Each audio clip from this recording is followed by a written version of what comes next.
Hey guys, tonight we drift back to a time when the last Viking longships finally slip over the gray horizon, their curved prows shrinking into mist like the end of a particularly noisy dream you didn't know you were having. You stand on a damp shoreline somewhere in the 9th or 10th century, the smell of seaweed and ash still in the air, and realize that for the first time in generations, no one is screaming about incoming raids. The seagulls sound almost judgmental about it, as if they miss the chaos. So, before you get comfortable, take a moment to like the video and subscribe, but only if you genuinely enjoy what I do here.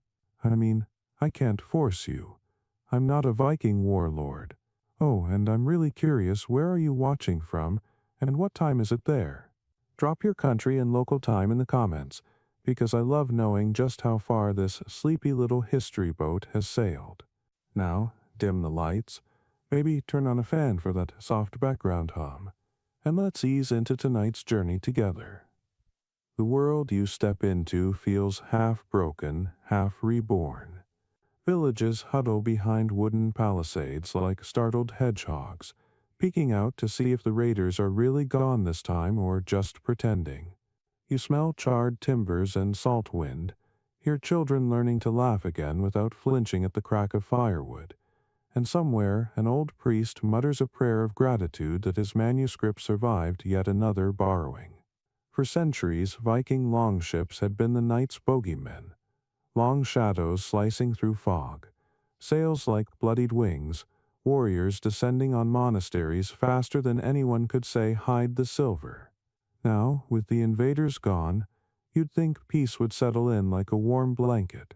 Spoiler, it doesn't, at least not right away. People have forgotten how to live quietly. Farmers till their land while glancing at the horizon, expecting another sail to appear. Fishermen joke that the ocean has abandonment issues, and kings, those who survived the raids, scramble to stitch together what's left of their fragile little kingdoms, as if patching a quilt made of soot and taxes.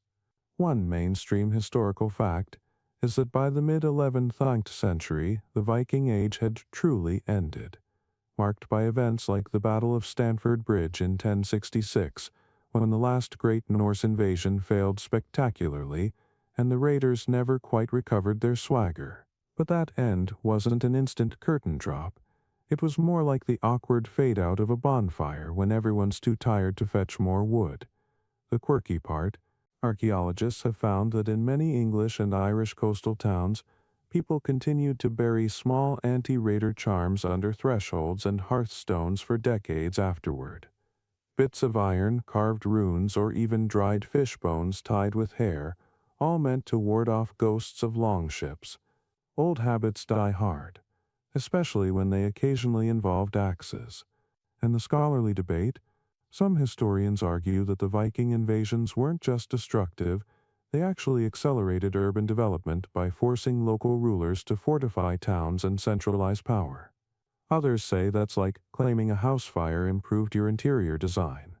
You wander through these early post-raid years feeling the strange mix of exhaustion and renewal that hums through every conversation.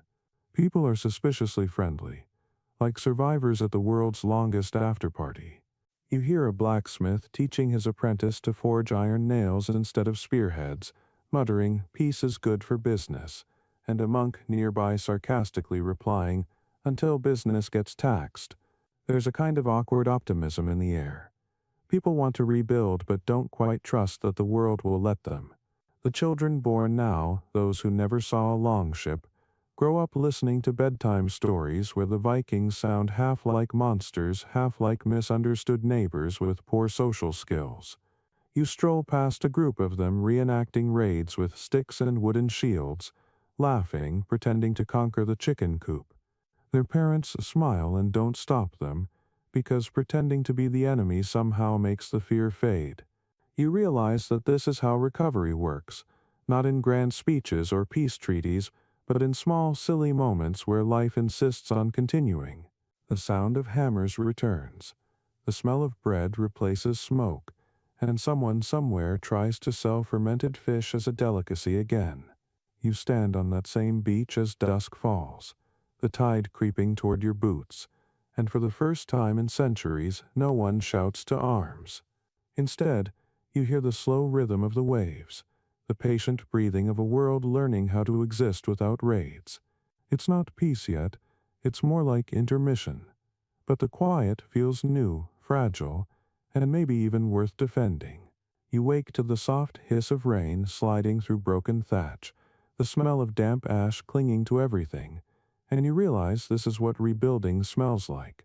Half decay, half hope. The year is somewhere in the early 900s s, and you're standing in a settlement that's technically a town again, though half of it still looks like it's auditioning for a ghost story. Charred wooden beams jut out like the ribs of a fallen beast. Chickens have taken over what used to be a noble's hall, and people shuffle through mud with that unmistakable post-crisis energy of "we're fine," when clearly no one is fine.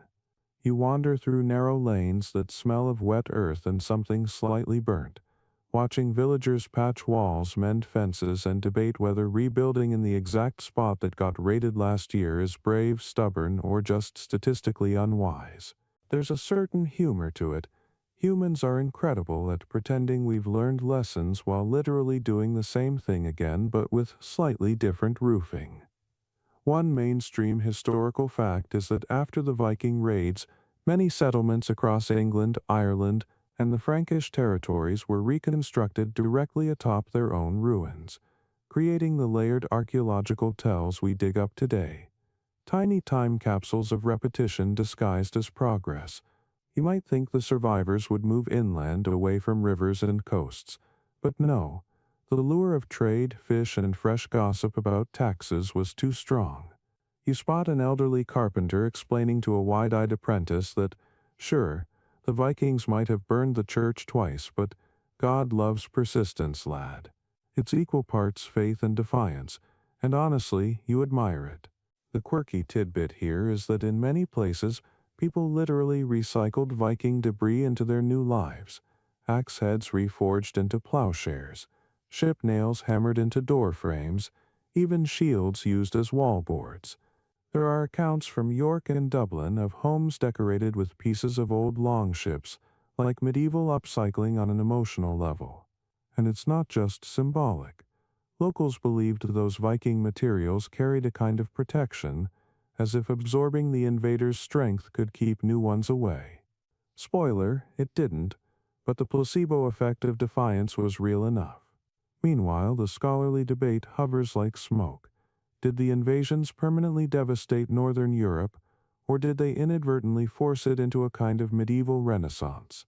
Some argue the constant raids pushed rulers to invent better defenses, organize local militias, and even standardize coinage to fund fortifications, basically an accidental economic stimulus package sponsored by terror.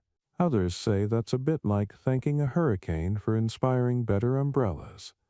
You step through the ruins and overhear two women arguing about where to rebuild the market square.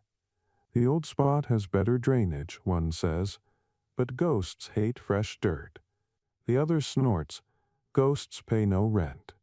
It's this blend of superstition and practicality that defines recovery. People rebuild because there's no alternative, and they laugh about it because laughing costs nothing. You hear a child humming as he arranges stones in a circle, pretending to build a fortress. Someone brings over a loaf of barley bread that smells faintly of smoke, and the simple act of sharing feels like the most radical rebellion imaginable after years of hiding. You can almost feel the collective exhale of a society rediscovering its own heartbeat.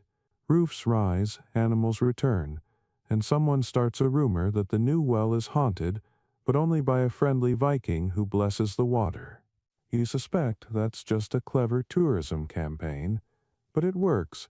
People line up anyway. The rhythm of life crawls back, uneven but steady, like a song played on a cracked lute that somehow still carries a tune. By sunset, the rain has stopped. You stand in the middle of this half-ruined, half-reborn world and watch smoke drift upward, no longer from burning but from cooking. The difference feels monumental. People are still nervous. Every creak in the forest makes heads turn, but the fear has lost its teeth. You notice how quickly humans adjust to the new normal. We go from panic to planning in record time, as if hope were muscle memory. Somewhere, a monk paints over the scorch marks on a chapel door and calls it divine restoration. Somewhere else, a farmer ties a rusted axe head to his gate as a charm against bad harvests. You realize that this, more than anything, is how civilizations survive, by refusing to believe the end was final. The Vikings may have left ruins, but the people who stayed behind learned the art of second chances. And if that's not the most human thing imaginable, you don't know what is. You walk along a muddy track that used to be a battlefield and now looks suspiciously like prime real estate, which is fitting because the same people who once stormed this land are now buying it. The irony would be funny if it weren't also deeply medieval. You can almost picture it, a Viking warlord, still smelling faintly of seawater and conquest, standing beside a nervous local scribe, trying to figure out how to spell his new property title without accidentally pledging fealty to the wrong king. You see, by the late 900s and into the 1000s, many Norse raiders decided that burning things down was exhausting, and that farming, renting, and marrying into local families offered a better return on investment and far fewer arrow wounds. That's your mainstream historical fact. Scandinavians didn't just raid, they settled. Large parts of northern England became known as the Danelaw, where Norse customs, laws, and names blended with Anglo-Saxon traditions. Cities like York, then Jorvik, transformed into bustling hybrid economies where you could buy salted fish, silver jewelry, and occasionally a philosophical argument about which god was better at controlling weather. You stroll through one of these markets and hear the strange musicality of mixed tongues. Old Norse bumping shoulders with Old English like two cousins arguing about pronunciation. You can tell who's who by their swagger. The descendants of raiders still stand a bit taller, as if expecting applause for not setting anything on fire today. The locals, meanwhile, have mastered the art of polite side-eye. It's fascinating watching peace by merger unfold. People who used to fight over cattle now negotiate dowries, and every marriage seems to come with a footnote about which side's ancestors burned the other's barn. The quirky tidbit: archaeologists in England have found Viking-style combs, gaming pieces, and even imported walrus ivory in otherwise Anglo-Saxon households, suggesting that fashion trends crossed battle lines faster than treaties did. One grave in Lincolnshire even contained a woman buried with both a Christian cross and a Thor's hammer pendant, medieval multitasking at its finest. You can imagine her thinking, well, can't hurt to cover all bases. As you wander, the scholarly debate swirls like morning mist. Were these Viking settlers genuinely assimilated, or did they simply rebrand their conquest into tenancy? Some historians claim the Danelaw was a peaceful coexistence built on shared trade and cultural exchange. Others argue it was just colonialism with better PR. You overhear two men at an alehouse arguing about the same thing. One insists that the Norse brought stability, the other points out that stability arrived only after everyone else died or moved. Then they both laugh, clink mugs, and toast to low taxes, which, honestly, might be the most bipartisan sentiment in history. The transformation from looter to landlord feels surreal. You pass a long house turned into a grain store, its carved dragon heads still glaring down at villagers who now use them as coat hooks. A burly man with blonde braids signs a rental contract in broken Latin, grinning like he's just discovered passive income. You can't help but think how quickly human ambition adapts. Yesterday's warlord becomes today's property manager, and the only difference is the paperwork. Even the churches, once prime raid targets, start welcoming these new landowners with cautious smiles and generous absolution fees.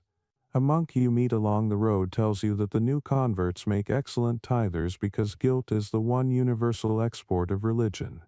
You walk past stone markers carved with both runes and crosses, as if the land itself can't decide what it believes anymore. Children play in the fields, mixing Norse counting songs with Saxon rhymes, and you realize a whole generation will grow up not remembering who conquered whom. Their grandparents might still tell stories of raids and fires, but to them, it's all bedtime myth now. Ancient history with better costume design. This blending creates something new, something stubbornly alive. Houses are built sturdier, tools sharper, laws more consistent. Even cuisine gets an upgrade. Salted fish, smoked meats, and strange Scandinavian cheeses become local staples.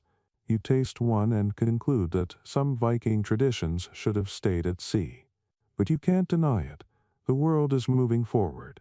The swords are rusting, the plows are shining, and the same hands that once carried torches now plant barley. Maybe peace isn't about forgetting violence, but finding a way to live above its ashes.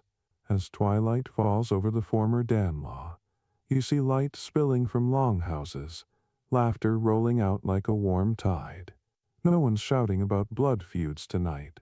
Instead, people argue about grain prices and sheep theft, proof that civilization against all odds has finally gotten a little boring. And that, you think, might be the truest sign of recovery yet. You trudge north through fields where the mist hangs low, curling around the grass like an indecisive ghost, and the air smells faintly of peat smoke, damp wool, and the awkwardness of cultural fusion. It's the 10th century's version of suburbia. The border villages, those peculiar little settlements sprouting up where Norse and Anglo-Saxon territories blur together like watercolor paint left out in the rain. You arrive at one just as the morning bells, half church, half cow, echo across the valley. A child runs past you yelling in a language that's roughly 40% Old Norse, 40% Old English, and 20% whatever toddlers invent on the spot. You can't tell if he's asking for bread or declaring war. Here in these fog-soaked crossroads, people are neither conquerors nor conquered. They're hybrids, descendants of raids and reluctant marriages, carving out a new kind of normal. The houses are a mix too.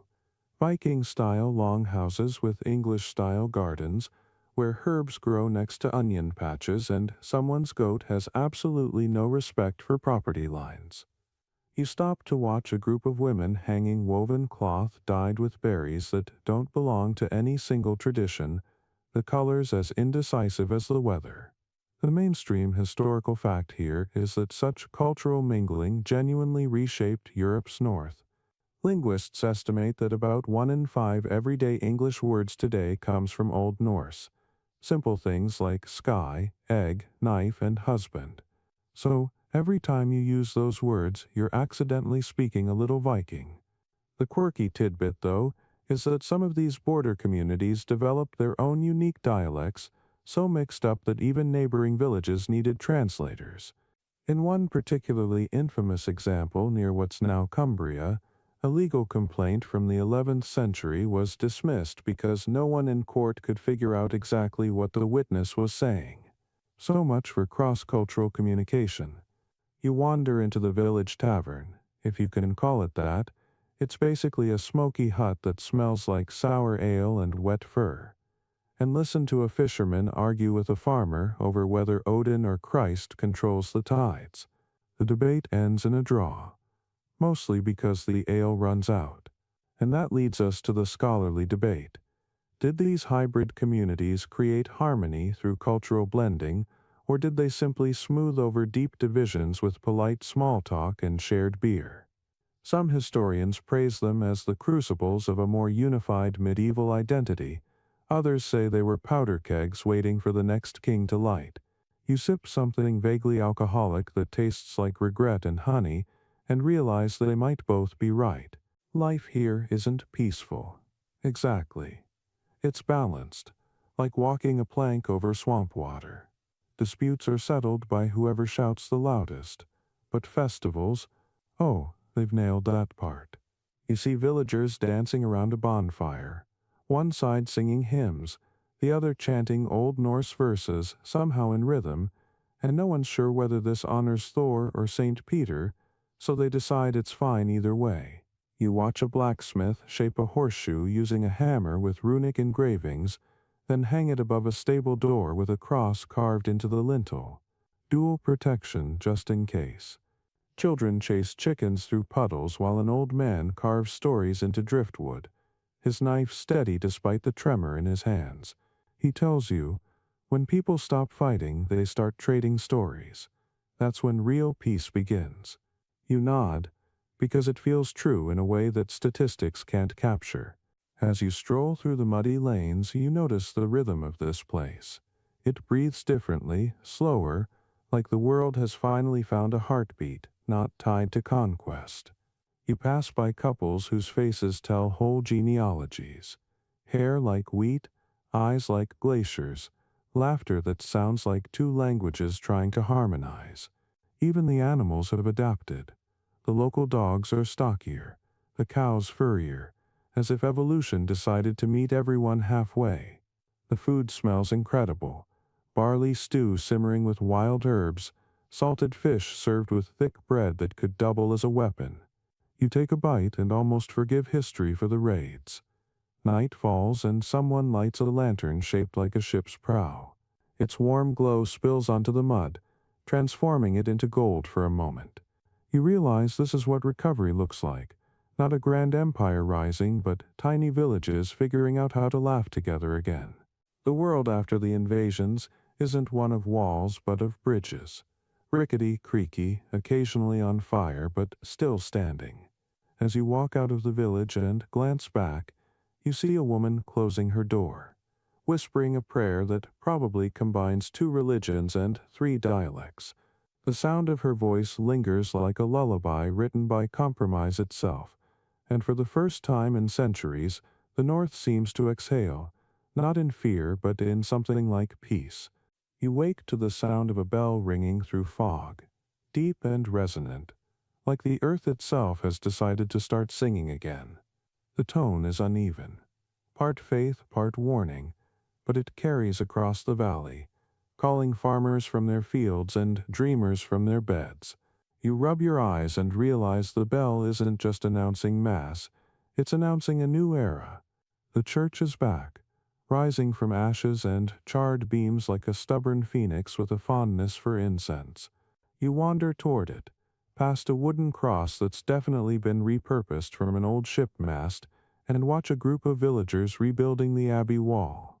They're a mixed crew, broad-shouldered men with Norse tattoos alongside monks with shaved heads and suspiciously muscular forearms. No one's talking about theology. They're too busy arguing about mortar ratios. And that, in a way, is the most spiritual thing happening here. The mainstream historical fact is that after the Viking invasions waned, Christianity reasserted itself across northern Europe with remarkable speed, restoring monasteries and cathedrals that had been looted or burned. Yet, traces of the Old Norse faith didn't just vanish, they seeped quietly into the new one, like smoke lingering in a freshly whitewashed chapel.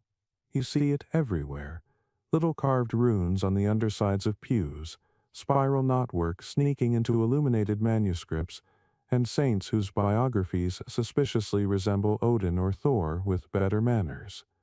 The quirky tidbit: in some Scandinavian churches, archaeologists have found crosses carved alongside hammer symbols on the same doorframes, essentially theological insurance policies. One 11th century priest in Sweden even admitted in a letter that some parishioners secretly offered butter to the old spirits just to make sure their cows kept milking. Faith, it seems, was less about strict belief and more about hedging bets. The scholarly debate hums around this like a chorus. Was the conversion of Scandinavia and its settlements a peaceful transformation or a forced assimilation? Some historians claim that the Church cleverly absorbed pagan customs, feasts, symbols, festivals, turning Yule into Christmas and harvest rites into saint days. Others argue it was less diplomacy and more join or burn. The truth, as always, probably smelled faintly of both incense and fear. You step inside the half-rebuilt church and feel the air shift from wet grass to candle wax. A monk is painting a mural of the Last Judgment, but if you look closely, One of the angels definitely has a beard and a spear that looks suspiciously like Gungnir. He catches you staring and just shrugs as if to say, artistic habit. Outside, a farmer nails a horseshoe over the chapel door for luck, muttering something about Odin's horse. No one corrects him. You sit for a while on a stone bench watching people kneel, cross themselves, and then casually toss a coin toward an old oak tree where someone's carved a rune for fertility. It's not defiance, it's muscle memory. Centuries of belief don't evaporate overnight, they just change costumes. The bell rings again, and this time its echo feels softer, less commanding. The sound mingles with laughter from the marketplace, the bleating of goats, the distant clang of a blacksmith hammering metal into something that might be sacred or might be a stew pot. You realize the church isn't trying to erase the old world. It's negotiating with it. Somewhere behind the altar, a young monk practices his Latin chant, and it sounds suspiciously like an old sea shanty in disguise. Meanwhile, the Norse gods linger at the edges of memory, their temples overgrown but their stories alive in whispers. Around campfires, grandmothers still tell tales of Thor's temper and Loki's tricks, except now they end with, and that's why you should go to church on Sundays. You can't help but smile, assimilation, medieval edition. As dusk falls, you hear a sermon about forgiveness. But outside, a couple of fishermen quietly pour ale into the river for Njord, god of the sea, just in case. You ask one of them if he considers himself a Christian. He grins. Mostly, he says, but it never hurts to have friends in both heavens. You can't argue with that.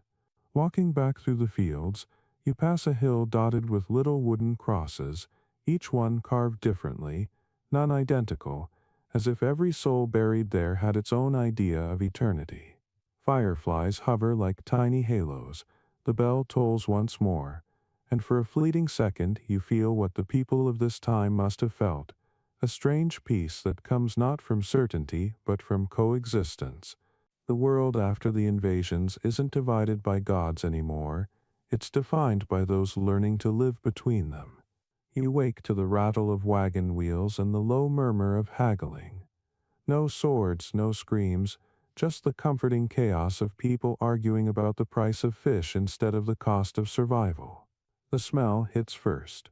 Salted cod, tar, freshly cut timber, and someone frying onions in a pan that's seen better centuries. You're standing in a port town that didn't exist 50 years ago, built on what used to be a raided coastline. The difference is astonishing. Where longships once beached for plunder, now merchant vessels dock for business, their sails patched and sun-bleached but full of promise. It's a kind of quiet miracle. You can almost hear the economy trying to clear its throat after centuries of trauma. Your boots crunch on new cobblestones, proof that trade has replaced invasion as the dominant sound of progress. The mainstream historical fact here. By the 11th century, as Viking raids declined, trade routes exploded across northern Europe. Cities like York, Dublin, and Hedeby became key nodes in a commercial network stretching from Scandinavia to Byzantium. Coins from Baghdad, beads from the Baltic, and silk from Constantinople passed through hands that once held axes. War had taught everyone logistics. Peace turned it into a business plan. You pass a group of Norse and Anglo-Saxon traders arguing no longer about land but about tariffs on herring. It's heated, but at least no one's bleeding. A Danish merchant offers you smoked eel wrapped in parchment and says, "This used to be currency, you know." You believe him, it tastes expensive. The quirky tidbit? Some former Viking ports developed such elaborate trade systems that they issued their own lead merchant tokens, basically medieval loyalty cards. Archaeologists have found thousands, stamped with ships, hammers, or fish, which you could use as temporary currency in local markets. It's capitalism with a side of Norse branding. And of course, the scholarly debate. Did commerce civilize the Vikings, or did the Vikings civilize commerce? Some historians insist trade naturally replaced conquest because it was simply more profitable. Others argue it was politics. Centralized kingdoms finally had enough stability to make raiding obsolete. Personally, you suspect everyone just got tired of rowing. You stroll past a row of stalls where an English tanner sells leather to a Norwegian shipwright who's buying it for an Irish saddler who's arguing with a Flemish textile merchant about shipping delays. Globalization, medieval edition. The soundscape is glorious. Laughter, coin clinks, the occasional swear disguised as a prayer. A fisherman brags that his cousin once sold dried cod all the way to Rome, and everyone pretends to be impressed even though none of them know where Rome actually is. Nearby, a monk is offering parchment charms promising protection from seasickness and infidelity. You wonder which one sells faster. The river smells metallic but alive, full of barges piled with amber, furs, and rumor. You overhear someone claiming the king's new tax will ruin trade. Someone else replies, "At least he's not raiding us anymore." You can't argue with that logic. There's a sense of cautious optimism everywhere, like people are finally learning to plan more than one harvest ahead. You see a newly built warehouse with its walls painted white, a symbolic gesture of cleanliness and renewal. Though judging by the rats, it's still very much in beta. A group of women are weaving nets nearby, gossiping about a wedding between a merchant's daughter and a sailor who allegedly descends from Ragnar Lothbrok because even in peace, branding matters. The air hums with activity, and the sea wind carries a rhythm that feels like breathing. This world isn't quiet, but it's stable, and that's its own kind of serenity. You stop by a stall selling glass beads, tiny and impossibly colorful. The merchant tells you they come from the east, carried by traders who've never even heard of Vikings. You buy one, a deep blue bead the color of twilight, and it feels like holding the future, small, fragile, but worth keeping safe. As you walk toward the docks, you notice ships bearing crosses and carved serpents side by side. No one cares anymore which is which. They all carry cargo now. A boy with red hair and a thick accent yells as he helps unload barrels. He doesn't know which side of history his ancestors fought on, and he doesn't need to. The world is moving forward, briskly, profitably, and with just enough chaos to stay interesting. You lean against a post, watching the tide roll in, and think that maybe this is how peace survives, not in treaties or sermons, but in markets, in the everyday rituals of exchange. Somewhere, a gull steals a fish from a merchant's cart, and the man laughs instead of cursing. That's progress.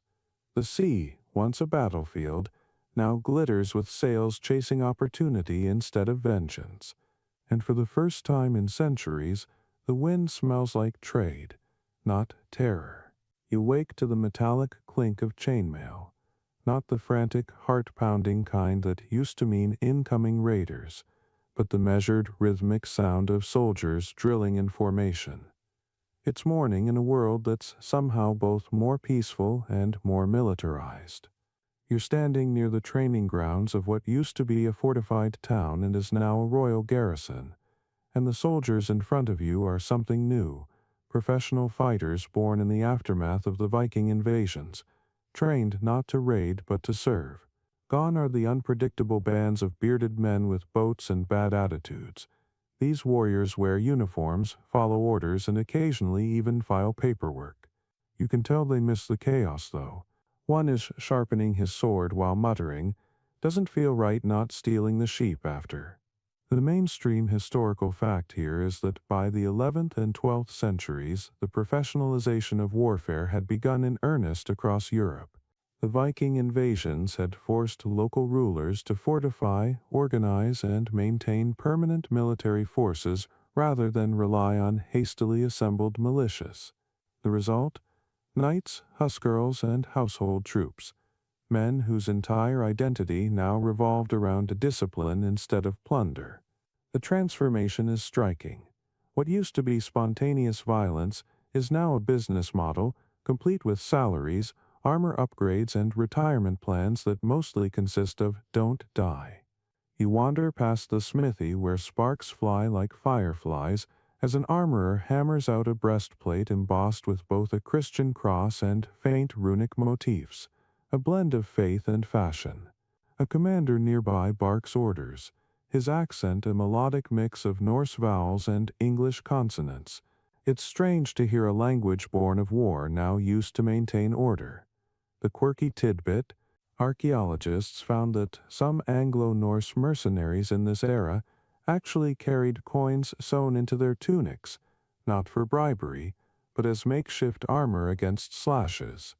Apparently, nothing says frugal soldier like deflecting a sword with your savings. You watch as one of them tests his shield by letting a friend hit it with a stick. It doesn't end well, but they both laugh. That's progress. The scholarly debate swirls like dust around the practice yard.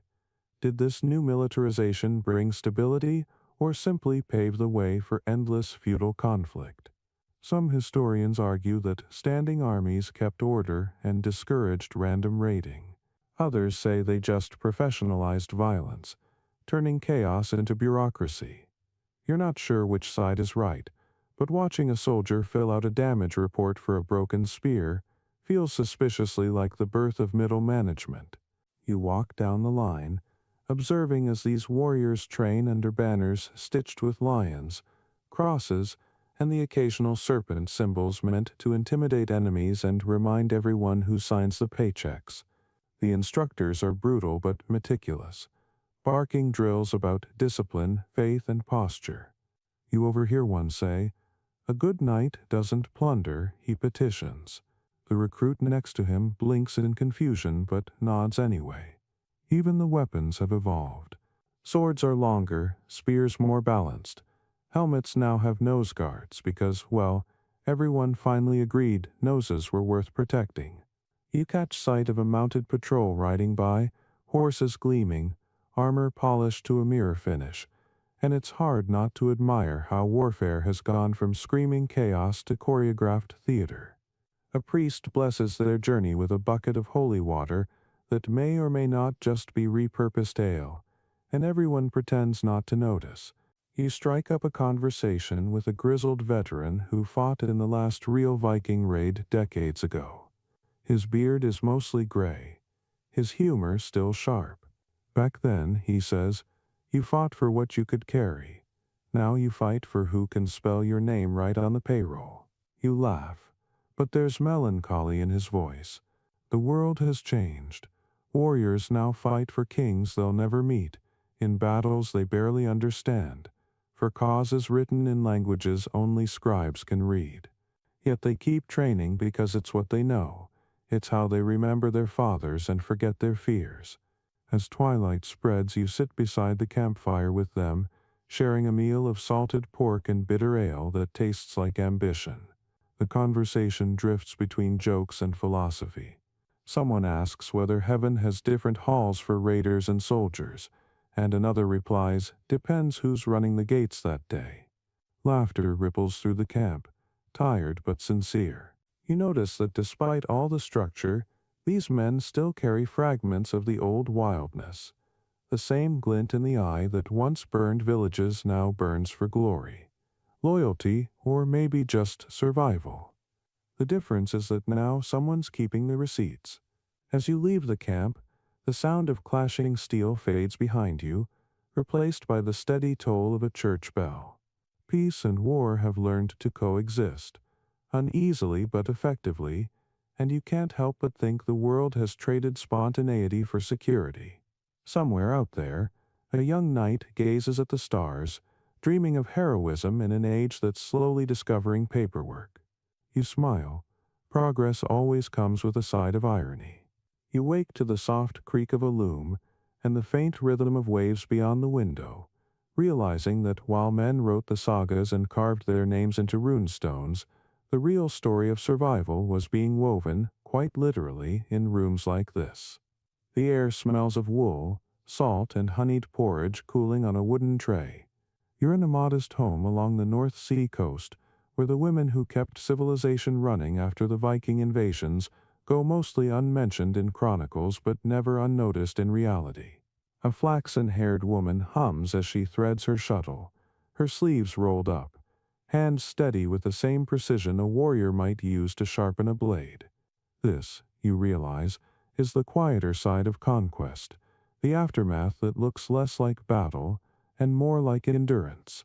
The mainstream historical fact: women in post-Viking Europe, especially in regions with strong Norse influence like the Danelaw and parts of Scotland, held more agency than many of their continental counterparts. They could own land, inherit property, and run businesses while their husbands fished, fought, or forgot to return home entirely. Norse law even granted widows financial independence, which explains why some local men suddenly became much better at writing wills. You step outside and see a small market square bustling with voices, most of them female. They're selling cloth, butter, smoked fish, and a rumor that the king might visit next summer. Every deal sealed with a handshake, every price adjusted by instinct rather than arithmetic. The quirky tidbit: archaeologists have found silver hoards buried under hearthstones in Scandinavian and Anglo-Norse homes, clearly hidden by women. The coins are often wrapped in cloth or tucked into small ceramic jars, and unlike the famous war treasure caches, these ones look like emergency savings, the medieval equivalent of a secret bank account. You can almost hear the conversation. "Yes, dear, of course I trust you with the money," she says while casually hiding half under the floorboards. As you wander the narrow lane, you pass a group of women dyeing yarn with herbs, mugwort for green, madder for red, woad for blue, creating colors that will later dress merchants, priests, and possibly even kings. Their laughter carries over the wind, sharp and bright, a sound history rarely quotes but can never erase. A little girl runs by holding a carved wooden doll, half Viking warrior, half nun, and you realize no toy better captures this era's contradictions. The scholarly debate hums in the background of your thoughts. Were these women truly empowered by Norse customs, or were they simply burdened with twice the work in the name of survival? Some historians call them proto-feminists of the early medieval world. Others insist their freedom was just necessity wearing a smile. Watching them, you suspect it's both. Freedom and fatigue often share the same posture. You stop by a cottage where an older woman grinds grain, her shoulders strong, her tone stronger. She talks about how her mother bartered with Norse traders and how she herself now sells wool to the monastery. "They used to come with swords," she says, grinning. "Now they come with shopping lists." You can't tell if she's joking or bragging, but either way, she's earned it. As evening falls, she invites you to supper.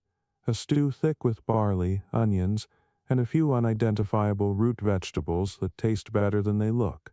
Around the hearth, women tell stories while mending nets, each tale stitched with humor and warning. One recounts how her grandmother claimed to have cursed a Viking raider by throwing sour milk into the sea. Another jokes that it probably just made the fish angry. The firelight dances on their faces, and for a moment the room feels like a temple, not of stone and prayer, but of laughter and resilience.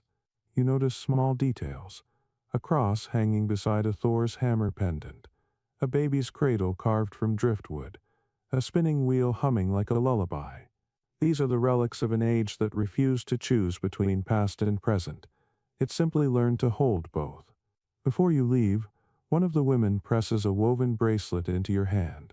"For luck," she says, "and patience. You'll need both if you plan to survive history." You laugh, promising to wear it, and as you step outside into the cool night air, the village glows with candlelight spilling from every doorway. Somewhere down the lane, a man is tuning his fiddle, but his audience, wives, sisters, daughters, are the ones running the show. You realize that while history loves to glorify kings and conquerors, it's these women who kept the world turning when everyone else was too busy fighting or boasting. The sea hums beyond the dunes, steady as breath, and you think, maybe the real warriors never left. They just traded shields for looms and made peace look effortless.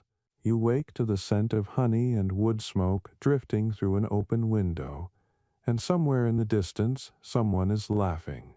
The deep, satisfied laugh of a storyteller who's already had too much mead and isn't planning to stop. It's festival night in one of those coastal towns that seem to remember everything and forget nothing. The streets glow with torchlight, and smoke curls upward from clay fire pits where fish sizzle beside barley cakes and the occasional questionable sausage. You can feel it. The world isn't afraid anymore. At least, not tonight. Instead, it's remembering, spinning the chaos of invasion and recovery into stories that sound almost heroic. You follow the sound of music to a long wooden hall, where people gather around a fire pit as an old skald begins to speak. His voice is gravel and rhythm, the kind that pulls you in even when you don't understand every word. He starts, of course, with the Vikings, because no one ever tells a story about peace when they could tell one about adventure. The mainstream historical fact here, much of what we know about the Viking Age and its aftermath comes from oral traditions later written down, sagas, Eddas, chronicles, often recorded centuries after the events they describe. These stories were how communities remembered, healed, and occasionally bragged. The quirky tidbit: some of those sagas were written in Iceland by descendants of both Vikings and their former enemies. Essentially, fan fiction meets family therapy. It's like if centuries from now your great-grandchildren wrote a best-selling epic called The Gentle Raiders of Suburban York. You settle among the crowd as the storyteller sways with the firelight, weaving a tale about a warrior who turned farmer, a priest who could speak to ravens, and a woman who outwitted both. The crowd roars, drinks, and occasionally interrupts with corrections, because in this age, history isn't fixed, it's collaborative. You notice a boy carving runes into a stick, copying verses as if preparing to remember them long after everyone else has passed out. Maybe he'll be the one to turn it into legend someday. And that brings us to the scholarly debate. Were these myths meant as entertainment, moral instruction, or a subtle form of political propaganda? Some historians see them as medieval social media, reinforcing identities and values after centuries of cultural collision. Others say they were simply bedtime stories for grown-ups who needed heroes again. You sip your mead and decide both are true. Humans never tell stories without wanting something from them: comfort, courage, or at least a good laugh. Around you, people are performing little rituals without realizing it. A woman pours a few drops of mead onto the ground for the old gods, and a priest beside her doesn't stop her. He just blesses it quietly, probably hedging his eternal bets. A sailor strums a lyre, singing about sea monsters that guard lost treasures, and you hear someone whisper, "Those monsters sound like taxes." You chuckle. Humor, it seems, survived the invasions too. Outside, children chase each other with carved wooden swords, shouting lines from half-remembered sagas. "I am Ragnar," one declares, to which another responds, "You were Ragnar yesterday, be someone else." You can't help but grin. This is how history becomes legend: repetition, exaggeration, and a little creative exhaustion. Inside, the old skald finishes his tale and raises his cup. "We live," he says, "because we remember. And we remember because we drink." The hall erupts in agreement. Philosophy by fermentation. But beneath the laughter, there's something sacred here. Storytelling is their medicine, their therapy, their way of rebuilding identity from the rubble. You realize that the Viking invasions may have reshaped the map, but the survivors reshaped meaning itself. Every story retold is a tiny rebellion against oblivion. You wander outside into the cool night, where the sea shimmers under the moon like molten silver. Two lovers are arguing softly about whether Thor or Saint Michael controls thunder. They settle on both, and the world keeps spinning. The air hums with contentment and something else: continuity. You can almost hear the centuries breathing, the same way the waves inhale and exhale against the shore. You take one last sip of mead, sweet and sharp, and it burns just enough to remind you you're alive. Behind you, the hall still rings with laughter and song, the kind that will echo into centuries yet to come. Maybe that's how peace endures, not by forgetting the violence, but by retelling it until it loses its teeth. The myths smooth over the scars. The mead warms what the wars froze, and the people against all odds choose joy anyway. You wake to the scent of ink, wood smoke, and something faintly metallic, probably the coins that fund this very kingdom. You're standing in a hall where the air is thick with the shuffle of parchment, the scratch of quills, and the low murmur of counselors arguing over maps that look more like abstract art than anything practical. The Viking invasions are over, and now the real challenge begins, ruling without constant terror looming over the horizon. Kings and chieftains, formerly occupied with dodging axes and torches, are now obsessed with laws, taxes, and alliances. The mainstream historical fact is that after the decline of Viking raids, rulers across northern Europe, especially in England, Denmark, and parts of France, began formalizing legal codes and centralizing authority to maintain stability and control over newly settled lands. What used to be survival now required bureaucracy, and everyone had a quill. You watch a young scribe nervously present a document to the king, trying to remember the correct formula for allegiance while suppressing the urge to run screaming from this palace of ink-stained anxiety. A noble whispers that the last draft had accidentally pledged 2 villages to the wrong earl, and everyone laughs nervously.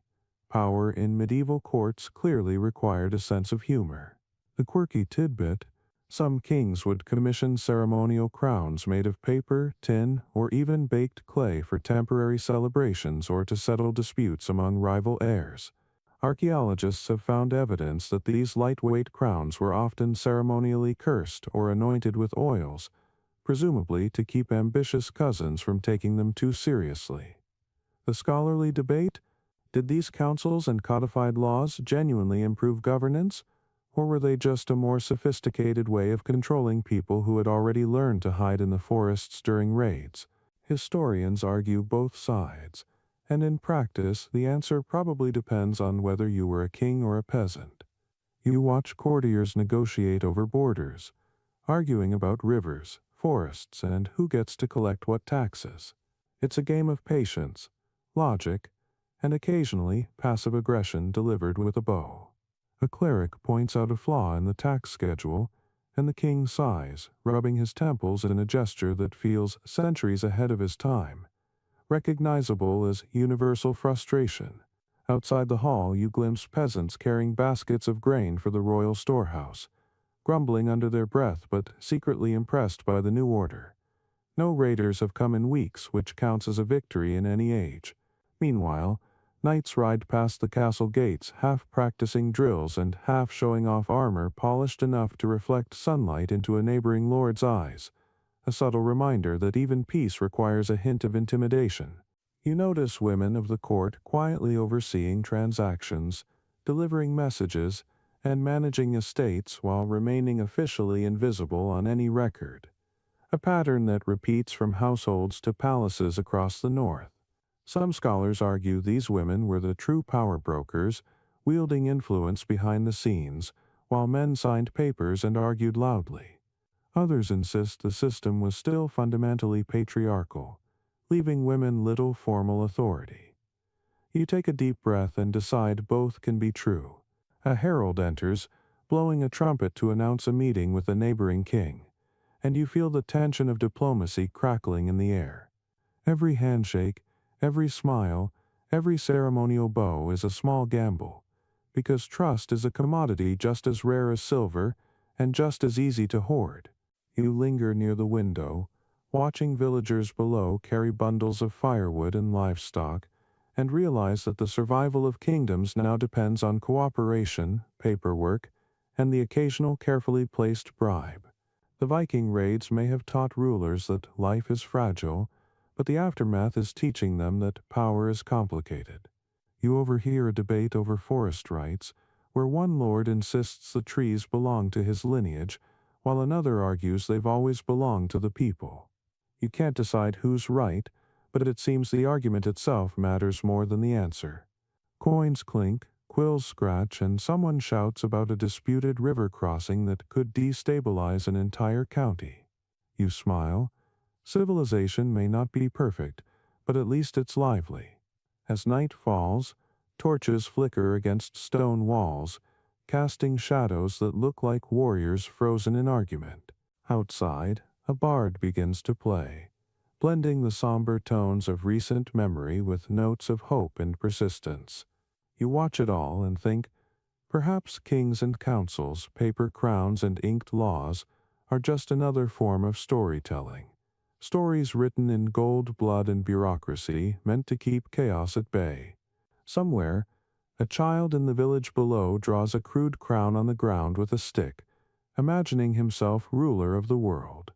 It's the same story repeated across generations in halls and fields alike, only now the battles are mostly fought with parchment and persuasion instead of axes. And maybe that's the point. Survival isn't just about strength, it's about learning to negotiate, compromise, and sometimes just sit quietly while history hums around you. You wake to the smell of smoke curling from chimneys that no longer serve as warning signals but as the comforting aroma of hearth fires, wood smoke mixing with the faint tang of recently baked bread. You step into a village where the aftershocks of Viking raids have left scars on walls, but hearts are determined to repair more than just structures. The mainstream historical fact is that in post-invasion Northern Europe, domestic architecture evolved rapidly. Longhouses were repaired and expanded, sometimes incorporating stone foundations, and multi-purpose buildings allowed families to combine living, storage, and craft space under one roof. You watch a mason mix mortar while children scamper around, carrying small bundles of reeds for roofing, their laughter a soundtrack of recovery. The quirky tidbit: some households placed dried fish bones and tiny charms in walls and foundations for luck, an odd but widespread fusion of superstition and practicality that archaeologists have lovingly dubbed post-raid feng shui. You notice women arranging herbs near doorways, rosemary for remembrance, sage for protection, practices that nod to both Norse and Christian beliefs. The scholarly debate persists. Were these rituals genuine attempts at protection, or cultural holdovers performed more out of habit than belief? Either way, the result is tangible. Homes rebuilt with care are sturdier, warmer, and more resistant to both weather and worry. You wander past a blacksmith hammering tools that will be used to craft furniture, cooking utensils, and sometimes weapons, a quiet reminder that the line between survival and threat remains thin. Children practice weaving and mending alongside adults, ensuring that domestic skills continue despite the trauma of previous generations. Laughter, debate, and song echo across the mud-brick streets, a living testament that the community prioritizes continuity over conquest. Inside one home, an elder shows a curious boy how to carve utensils from wood, explaining that the act is as much about patience as utility. And the boy's eyes shine with a mixture of mischief and awe. Smoke rises from multiple hearths, carrying scents of roasted root vegetables, salted fish, and the occasional hint of fermented dairy, a culinary map of cultural convergence. You note the precise way families negotiate space and resources, the careful placement of fences and storage pits reflecting centuries of hard-earned wisdom. Outside, a farmer guides a pair of oxen through plowed fields, the animal's breath misting in the early morning air. The labor is hard, yet rhythmic. You can almost hear the heartbeat of the village itself. You witness a young woman painting a small talisman, blending runes with Christian symbols, and smile at the casual creativity, a metaphor, perhaps, for life here. Adaptation, negotiation, and a dash of whimsy. Villagers meet at a communal well, exchanging news, seeds, and occasionally a sharp joke about last season's raids. You watch an old man hold a battered shield aloft while recounting the story of a long-dead raider, emphasizing the folly more than the terror, teaching the young to remember without fear. Evening settles slowly, the sun spilling gold across roof tiles, illuminating repairs and improvements that hint at resilience. Fires flicker behind windows, smoke curling skyward in lazy spirals. You notice subtle signs of prosperity: repaired carts, stacked grain, a neatly thatched roof. The village isn't just surviving, it's thriving cautiously, elegantly, and with the quiet satisfaction that comes from building something meaningful after destruction. Somewhere, a bard begins a soft tune, blending Norse and Anglo-Saxon melodies, a lullaby for both memory and future. Children hum along, adults nodding, and even the animals seem to sense the shift.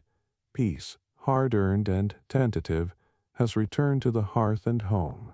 You stand in the twilight, inhaling the layered sense of survival, and realize that while the Viking raids shaped the land, the people shaped themselves. They rebuilt not just walls and roofs, but courage, patience, and community, laying the foundations for a life that balances memory with hope. You wake to the hum of voices, the clatter of wooden mugs, and the sweet, intoxicating aroma of roasting meats and fermented honey. Festival day in a town that once counted shields instead of smiles. The streets are lined with stalls decorated in red, blue, and ochre, waving ribbons and animal hides that tell stories older than anyone remembers.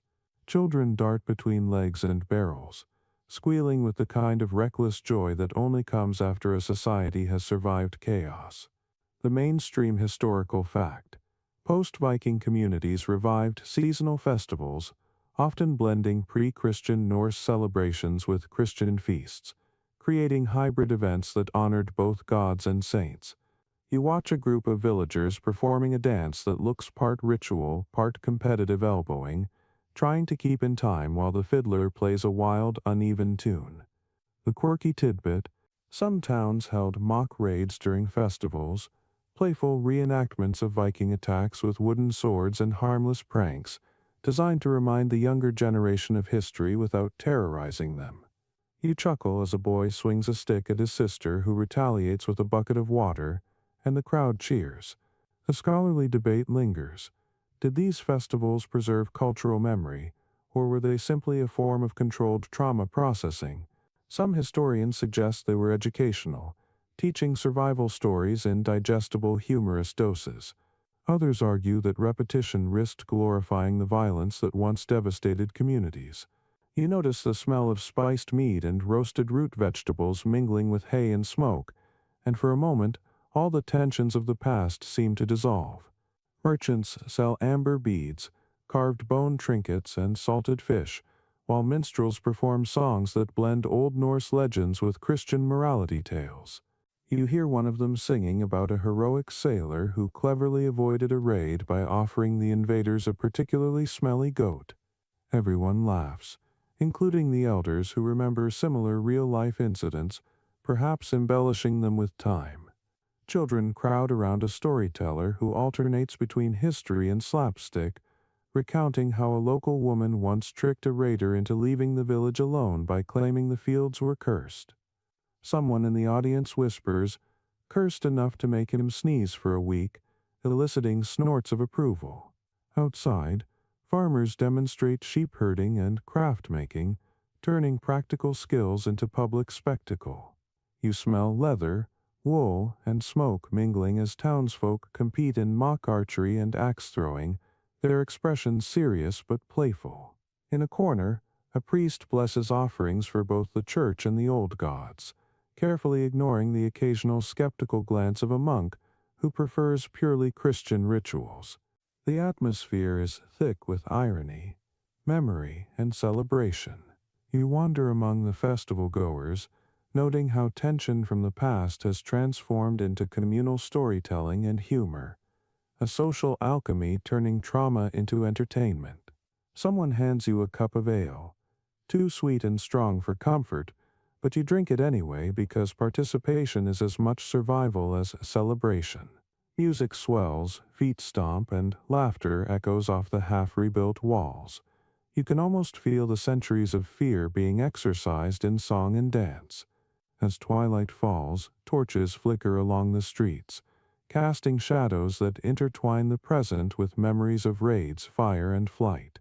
You notice that everyone participates, from children to elders, weaving a tapestry of collective memory into something lighter, something living.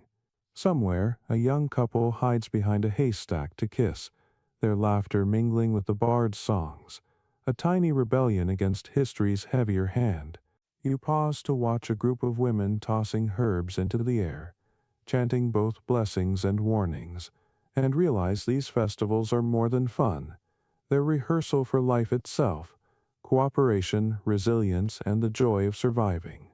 The air hums with anticipation, storytelling, and the scent of burning bread. It is a world cautiously exhaling, celebrating survival, and learning to find laughter in the shadows of history's long reach. You wake to the soft clatter of wooden carts rolling over cobblestones, the faint tang of leather, and the earthy aroma of grain sacks stacked high in newly rebuilt warehouses. This is a town transformed. What used to be the chaotic aftermath of raids has become a hub of commerce, a place where survival depends as much on negotiation as on swordsmanship. The mainstream historical fact is that by the late 10th and early 11th century, many former Viking settlements in northern Europe evolved into thriving market towns, with established trade networks, coinage systems, and permanent marketplaces that facilitated the exchange of local and imported goods. You watch as merchants haggle over barrels of salted herring, bundles of wool, and small iron tools, voices overlapping in a chaotic but strangely harmonious symphony of commerce. The quirky tidbit: in some coastal towns, vendors developed a credit by reputation system that involved tally sticks, pieces of wood, notched to record debts, effectively an analog blockchain of medieval trade. One merchant shows you a stick marked with the year, the goods, and the debtor's initials. It's impressive until you realize that the notation is slightly crooked, potentially voiding the transaction. You wander past a blacksmith hammering horseshoes while keeping one eye on the market, explaining to his apprentice that a well-placed horseshoe can earn favor, luck, and extra coin in equal measure. You notice women deftly running stalls, selling bread, cheese, and textiles, while their husbands, if they're around, serve mostly as walking billboards for the family's craft. The scholarly debate is alive here. Did this surge in commerce drive societal stability by incentivizing cooperation, or did it merely create a wealthier class destined to clash over power? Historians argue both sides. Some see trade as a civilizing force, others as the quiet background of emerging inequalities.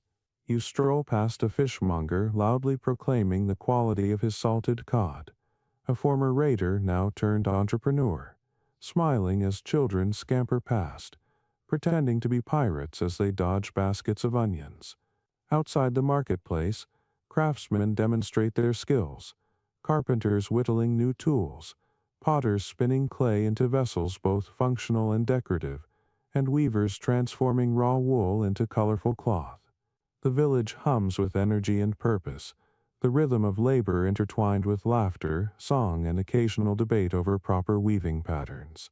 A group of men sit by the riverbank, trading coins and stories of distant lands, occasionally gesturing dramatically at passing boats, proving that even in trade, spectacle has its place. You notice the strategic placement of workshops and homes, often near the river or market square, showing an understanding of urban planning born of necessity and observation. Children run errands, carrying bundles of herbs or bread, learning the language of commerce as a vital life skill. Someone hands you a small piece of amber, polished and smooth, and you realize that this tiny artifact represents far more than decorative beauty. It's a token of trust, a symbol of shared prosperity that bridges cultures still remembering raids. As the sun dips, the marketplace glows golden, the smell of smoke from cooking fires blending with the sea breeze. Music drifts from a nearby gathering, and you see villagers dancing, negotiating, and celebrating simultaneously, a living testament to adaptability. You pause to watch an elderly woman offer advice to a young apprentice, teaching not only trade skills but also patience, prudence, and humor, qualities as essential as coin or commodity.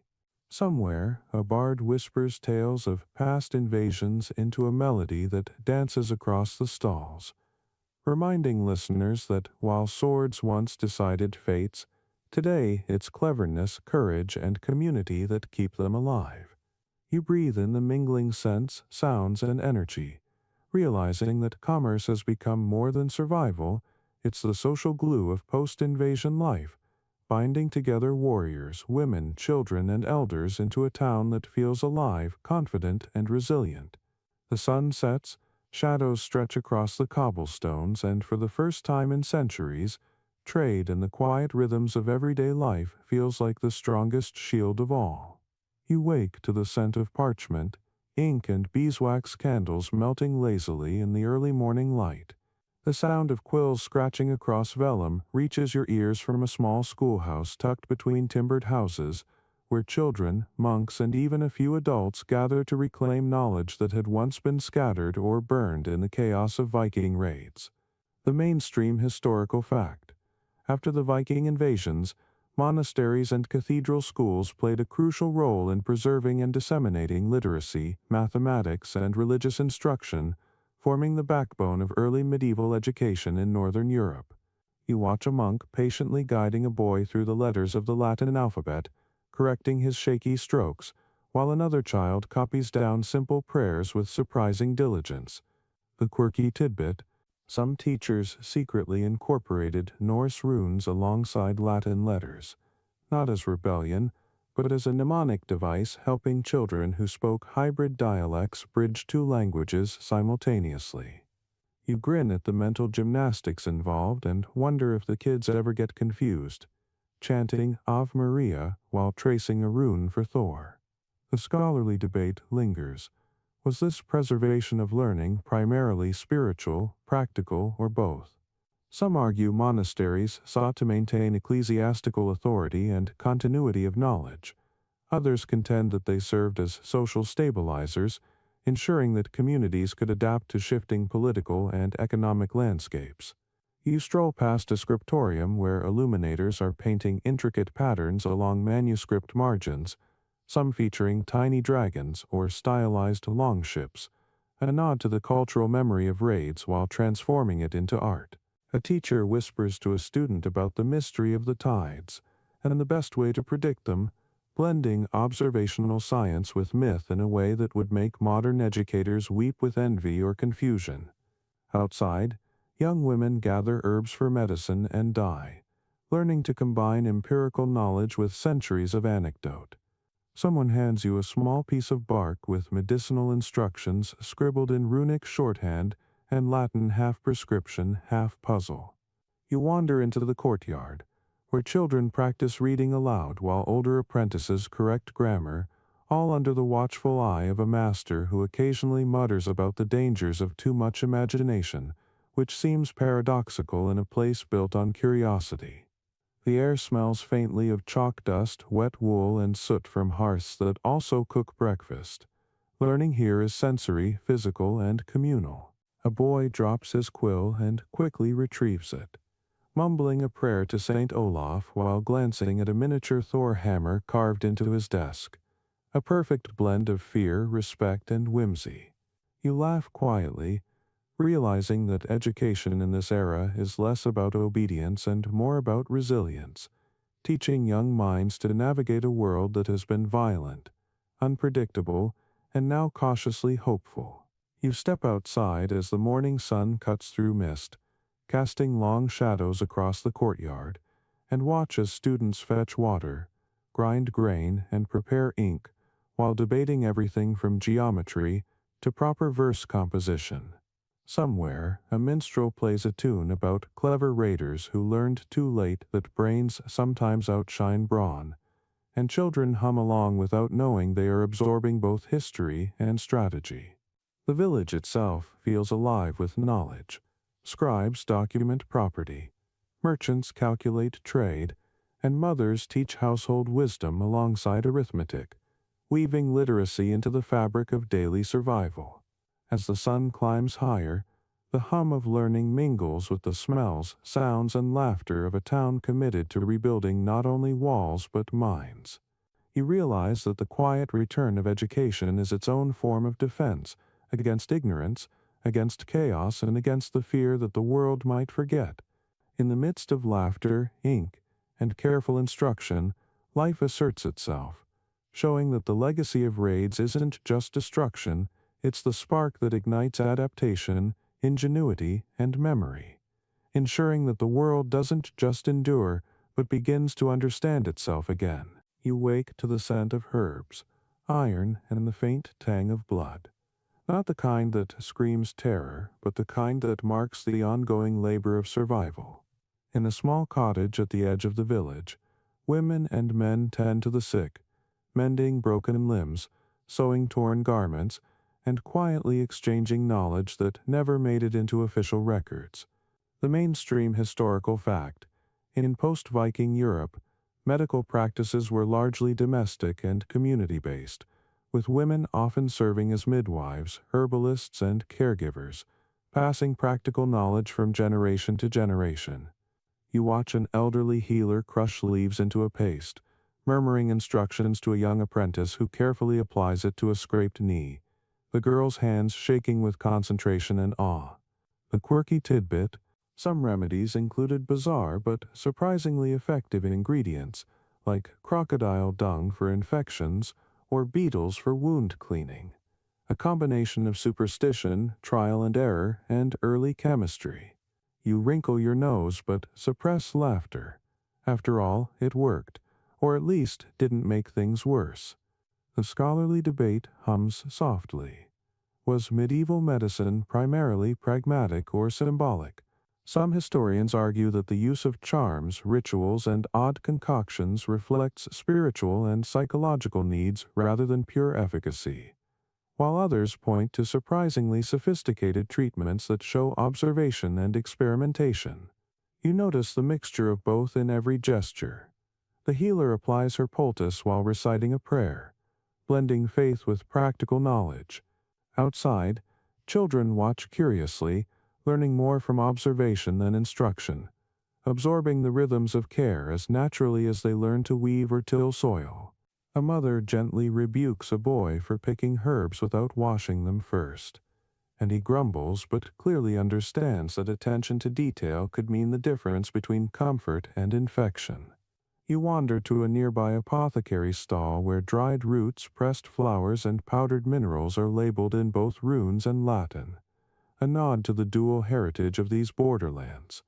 The merchant explains that some customers request charms just in case, acknowledging that faith and medicine coexist in strange, necessary ways. You smile at the practicality, understanding that survival isn't just about muscle and steel, it's about memory, observation, and intuition passed down quietly in kitchens and courtyards. A boy trips on the path and the healer bends, muttering a mnemonic in Old Norse that seems to rhyme with Latin, tending the scrape with calm authority. The village hums with quiet resilience. Laughter from children mingles with distant church bells, the clatter of tools, and soft incantations for protection. The healer whispers to her apprentice, "One day you'll know which leaf heals and which tells the story." And you realize that knowledge itself is a living inheritance, a bridge between what was destroyed and what survives. Later, you step outside as the sun lowers, bathing the village in golden light. Smoke rises lazily from hearths, mingling with the scent of herbs drying in the open air. You watch people returning from fields and workshops, their movements steady, confident, familiar. Even the animals seem calmer, walking alongside their owners with a measured ease.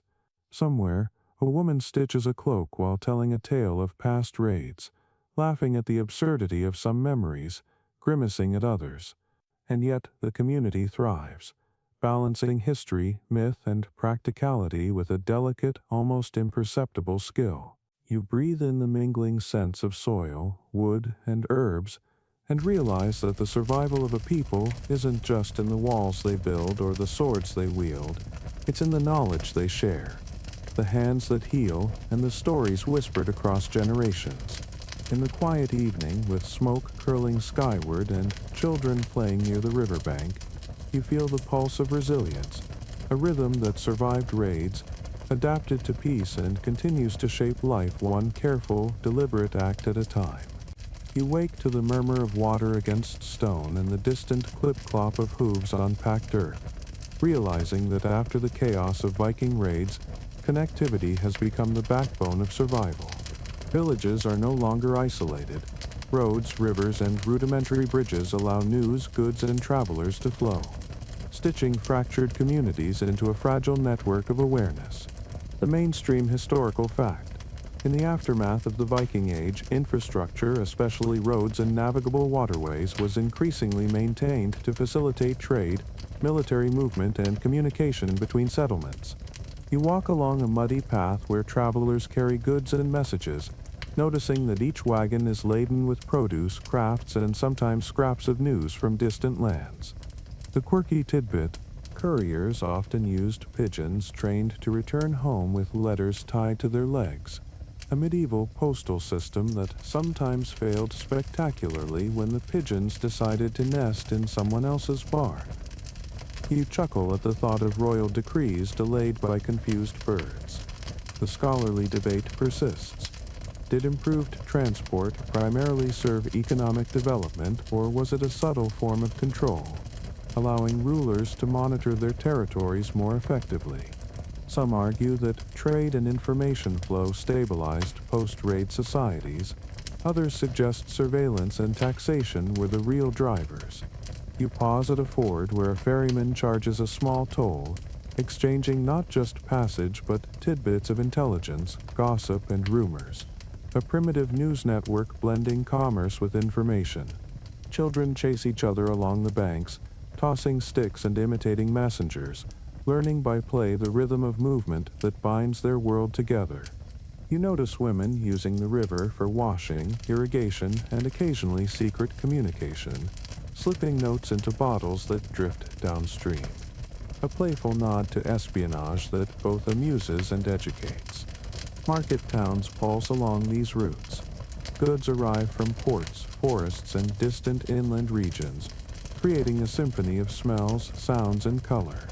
The air carries the scent of baked bread, salted fish, and wet timber as traders exchange news about taxes, weather, and the occasional noble dispute.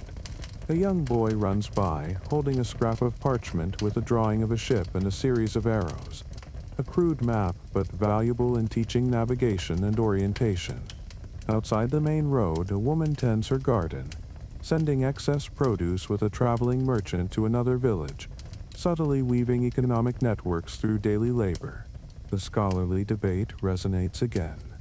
Were these flows of goods and information primarily a mechanism for economic integration, or did they function as cultural glue, uniting communities with shared experiences and shared dependencies? Likely both. You cross a wooden bridge over a small stream, listening to the water's gurgle as though it speaks the same language as the merchants and travelers, whispering tales of arrivals and departures, success and failure. You pass a group of elders sitting under an oak, exchanging stories of raids past and observing how roads and rivers now carry peace more reliably than armies ever did. The sun dips lower, casting elongated shadows over the dirt paths, illuminating a world in motion, full of resilience and ingenuity. The connectivity of these early medieval networks, the blend of necessity, commerce, and social intelligence, reminds you that survival isn't just about strength, skill, or courage. It's about being linked, aware, and adaptive.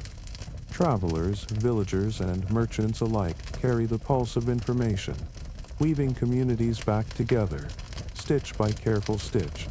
By evening, the hum of conversation, laughter, and water flowing in parallel creates a tapestry of life that speaks louder than any battle cry ever could. Roads, rivers, and messengers are the unsung heroes, sustaining not just trade but the very idea of civilization, quietly proving that after devastation comes the subtle, enduring art of connection. You wake to the bustling chaos of a market day, where the scent of smoke, bread, and salted fish blends with the faint tang of iron and sea air. Merchants shout over each other, waving goods and offering bargains that are as much theater as commerce, while townsfolk navigate the narrow lanes with baskets balanced on heads and shoulders. The mainstream historical fact. Post-Viking Europe saw the rapid development of marketplaces, which became central hubs for trade, social interaction, and cultural exchange, often revitalizing towns previously devastated by raids. You watch a young trader balancing a crate of herring, negotiating prices with a Norse-born merchant who once wielded a sword but now wields words as deftly as steel. The quirky tidbit: some merchants would deliberately mix in slightly spoiled goods to test a buyer's honesty or attention, an early form of quality control mixed with a touch of mischief. You can't help but smile as a small child mimics the bargaining, loudly insisting that his imaginary fish are premium and slightly mythical. The scholarly debate hums under the clamor. Were marketplaces primarily centers of economic recovery, or did they also serve as instruments of social cohesion and subtle political control?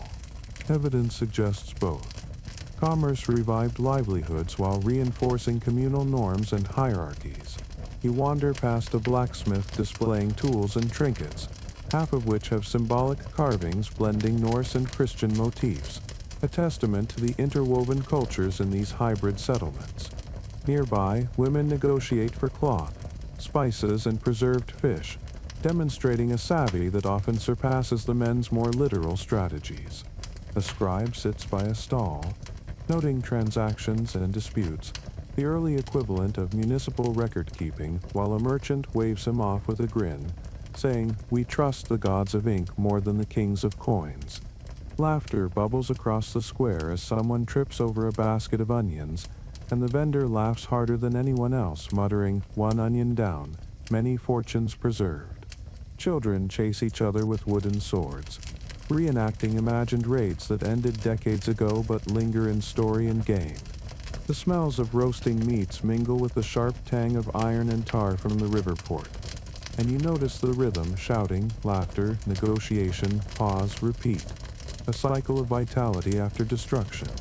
Someone offers you a piece of amber, polished smooth, for a future favor or a small lie, and you accept, marveling at the intersection of superstition, play, and practicality. Elsewhere, a young woman recounts a tale of a Viking raider tricked by a clever merchant into buying his own stolen goods back, drawing laughter and applause from the gathered crowd. It's history, humor, and pedagogy rolled into one. The scholarly debate continues. Did the creation of markets stabilize post-raid societies by fostering trade, or did they simply redirect competitive energy into controlled chaos? The answer seems clear here. A little of both, seasoned with laughter and opportunism. You watch as merchants swap tales, goods, and advice, building networks that will endure long after any sword is sheathed. The sun dips low, casting golden light on wagons, stalls, and stone streets, illuminating a community that has learned to transform fear into opportunity. Music drifts from a nearby tavern, blending with the scent of smoke and bread, while townsfolk toast small successes and laugh off minor disasters.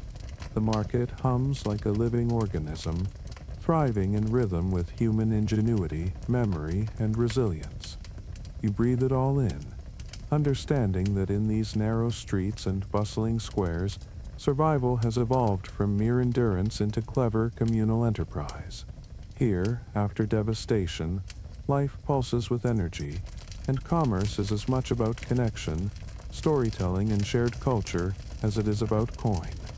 You wake to the sound of leather boots striking cobblestones and the low murmur of voices raised in debate. The town square is alive with people resolving conflicts, some minor, some potentially disastrous, but all crucial to maintaining the fragile stability of life after Viking raids.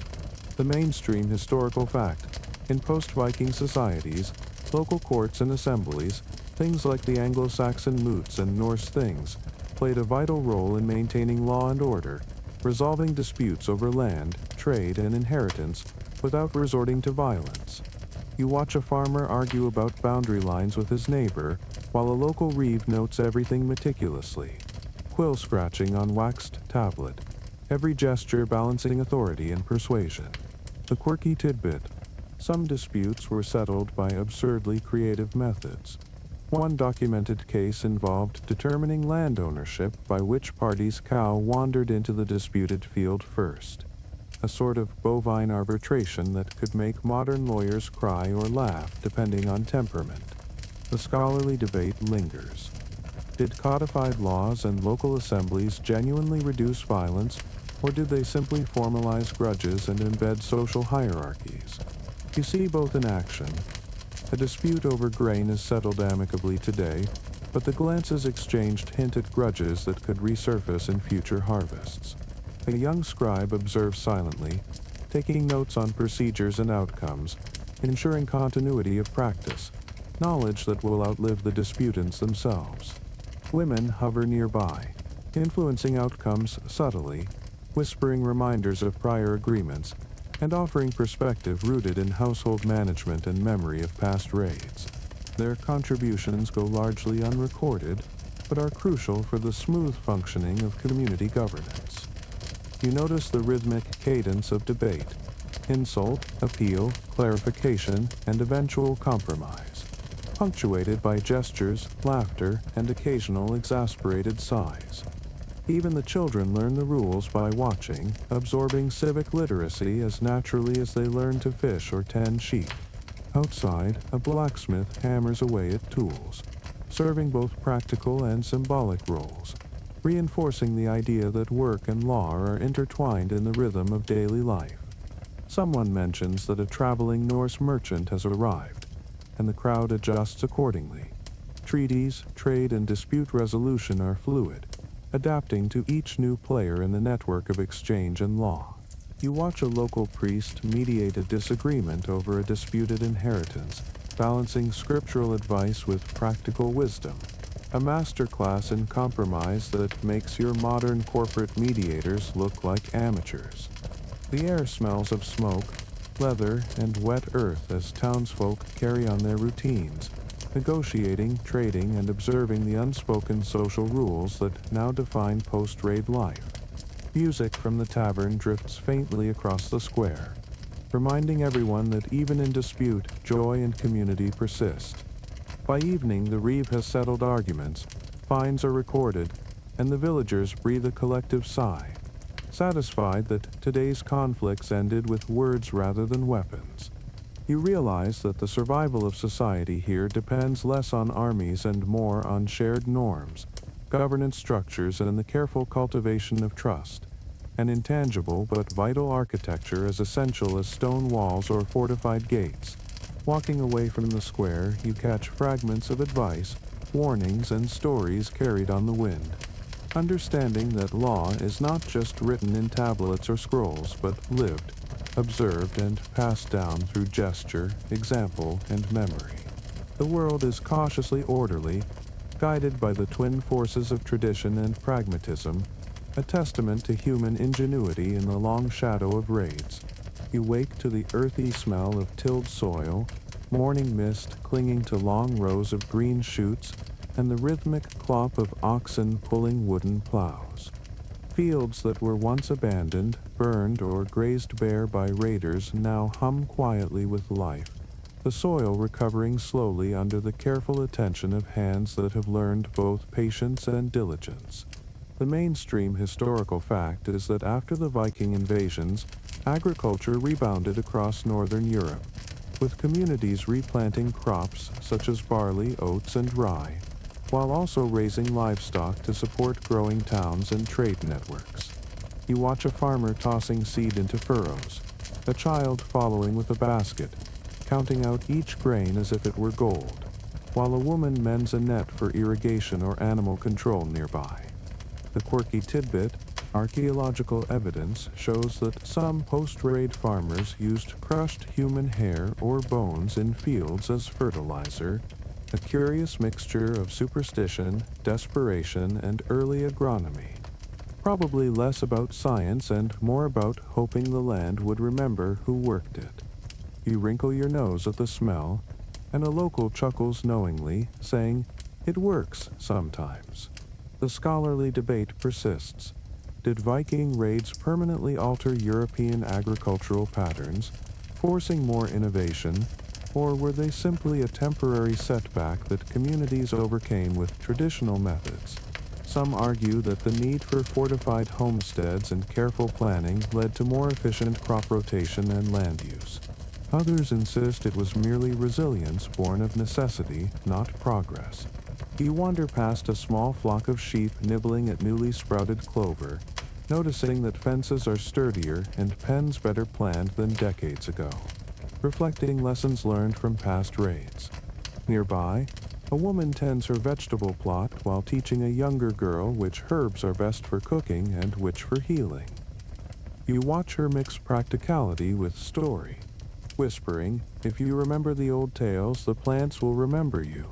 Beyond the fields, a river curves lazily, supplying water for crops, livestock, and brewing. A small group of men measures water levels, discussing irrigation with the precision of engineers, their tone punctuated with jokes about how a Viking might have flooded the lot just to be annoying. Children run errands, carrying eggs and small bundles of hay, learning early lessons about work, economy, and cooperation. The smell of baked bread wafts from nearby ovens, reminding you that food is more than sustenance, it's a celebration of survival. You notice a small plot left fallow, bordered by wildflowers and herbs, a deliberate choice to maintain soil fertility. It's a subtle practice of foresight, a quiet rebellion against the randomness of raids past. The scholarly debate hums faintly. Did these new agricultural practices emerge organically from experience, or were they imported by survivors with knowledge from across the seas? Likely both. You sit on a fence post observing the choreography of labor, sowing, weeding, herding, and laughing. The rhythm of life itself reclaiming what was once chaos. The sun rises higher, illuminating furrows, fences, and faces lined with concentration, hope, and occasionally amusement at the antics of a mischievous child or stubborn goat. Smoke curls from hearths where food is cooking, mixing with the scent of wet soil and growing things. A reminder that survival is sensual as well as practical. As you stroll along the edge of the fields, the wind carries stories from neighboring villages, snippets of news, laughter, and occasional gossip about markets or festivals, connecting labor, life, and community. Farming is no longer just a means to eat. It's a foundation for trade, culture, and resilience. A quiet, steady revolution in how humans interact with the land and with each other. By evening, the fields are calm, the animals settled, and the villagers gathering their harvest or supplies for the next day. You inhale deeply, realizing that food, work, and careful planning are the most potent defenses in a world that has learned, slowly but surely, to heal. You wake to the briny tang of sea air and the low rhythmic slap of waves against wooden hulls, realizing that even though the Viking longships are gone, the coast is alive again. Not with raids, but with life, trade, and cautious optimism. Fishermen haul nets dripping with cod, mackerel, and herring, while children chase gulls along the shoreline, kicking up sand and laughing at the squawks. The mainstream historical fact. After the Viking Age, coastal communities in northern Europe rebuilt harbors and fishing fleets, shifting from raiding to trade and subsistence, laying the groundwork for maritime economies that would flourish for centuries. You watch as a group of sailors repair sails, patch hulls, and navigate small rivers with skill born from inherited knowledge, while a merchant oversees the loading of barrels destined for inland markets. The quirky tidbit: some coastal villages developed a tradition of carving small wooden charms into the prow of their ships, supposedly to appease sea spirits. But occasionally the charms were shaped like chickens, a nod to superstition and humor alike. The scholarly debate: did maritime practices emerge primarily from necessity and tradition, or did cultural memory of raids inspire innovations in navigation, shipbuilding, and coastal defense? Evidence suggests both. Survival required skill, while memory inspired caution and ingenuity. You follow a young sailor tying knots, muttering under his breath a mixture of Old Norse incantations and Christian prayers, and an improvisational safety ritual blending faith and practical wisdom. Women on shore mend nets, process fish, and prepare salt for preservation. Their work crucial to both family sustenance and the emerging trade networks. A fisherman jokes that the best nets are blessed by both Thor and Christ, and the nearby priest does nothing to correct him. Practicality wins over doctrine. You notice ships painted with stripes, knots, and occasional runes, a visual language signaling ownership, origin, and sometimes temperament. Children watch the sailors work with fascination, learning both skill and narrative, every rope, knot, and sail a lesson in history, survival, and subtlety. Along the docks, barrels of salted fish sit beside bundles of wool, clay pottery, and imported spices, forming a sensory map of trade that stretches across regions, cultures, and former battlefields. The smell of tar, salt, and smoke mixes with laughter, shouting, and the occasional splash, creating a symphony of life. You overhear a debate about the best anchoring spots, interrupted by someone pointing out a ship with a slightly crooked figurehead. It's artistic, someone claims, and the others nod, because in a post-raid world, diplomacy and compromise extend even to wooden carvings. You walk along the tide line, noticing small cairns built to mark channels and hazards, rudimentary navigation aids that blend practical engineering with folklore. Somewhere, a boy pretends to captain a ship of driftwood in the shallows, reenacting raids he's only heard about in stories, his face alive with imagination and inherited memory. The wind carries stories of distant ports, rumors of taxes, and gossip of royal decrees, linking the coast to inland villages, markets, and fields in a living network of awareness. You realize that maritime life after the Viking Age is a delicate dance. Skill, tradition, and humor keep people afloat both literally and figuratively. The scholarly debate lingers. Did these communities innovate for commerce, safety, or cultural preservation? Likely all three, as the sun sets, reflecting gold and crimson on the waves. Lanterns are lit along the docks, smoke rising from cooking fires, and the sound of laughter, hammers, and water weaving together a rhythm of recovery. The coast has become a stage for life's continuity, where knowledge, skill, and inherited lore ensure that survival is no longer about fear, but about thriving in a world rebuilt for memory, resilience, and a touch of humor. You wake to the clatter of hammers, the hiss of molten metal, and the rich, smoky smell of forge fires, realizing that the world after the Viking invasions thrives not just on food or trade, but on skill and craft passed from one hand to another. Artisans gather in small workshops, sharing techniques and secrets that are as valuable as silver, quietly building economic and social networks that bind communities together. The mainstream historical fact: craft guilds and artisanal networks began to emerge in post-raid Europe, formalizing the transmission of specialized skills, blacksmithing, weaving, carpentry, and more, while setting standards and regulating trade within towns. You watch a blacksmith demonstrate tempering steel to an eager apprentice, sparks flying like tiny fireworks, while a merchant nearby inspects newly forged nails and hinges, checking both form and function. The quirky tidbit: in some towns, apprentices would secretly include tiny carved figures or runes in products, effectively signature marks that functioned as both branding and playful superstition. You spot a tiny wooden dragon hidden in a door frame, grinning as if it knows it's been discovered. The scholarly debate hums in the background. Did guilds emerge primarily to control markets and enforce social hierarchies, or were they genuinely instruments of knowledge preservation and skill sharing? Evidence supports both. Control and learning often go hand in hand. You wander past a group of women embroidering intricate patterns onto cloth, swapping tips on dyes, thread tension, and stitch sequences, their chatter a lively blend of technical instruction and gossip.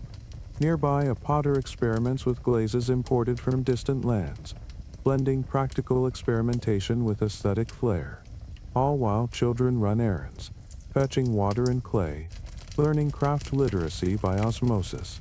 The air smells faintly of baked clay, hot metal, and oil, layering together like a tactile encyclopedia of human endeavor. A young apprentice hammers rhythmically, muttering a mnemonic to remember a particularly tricky technique. It sounds almost like a song, a melody passed down through generations. You notice subtle signs of cooperation between crafts, a carpenter trading tools with a blacksmith, a weaver exchanging dyed wool for carved handles. Skills are currency, knowledge is wealth, and humor is the glue. Outside, the streets buzz with buyers, sellers, and curious onlookers who sometimes offer tips that the masters secretly find insightful. Someone trips over a coil of rope, causing a minor flurry of laughter, but the apprentice quickly recovers, smiling as if the mistake was intentional.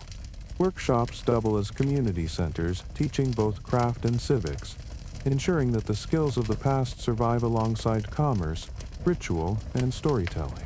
The scholarly debate resonates further.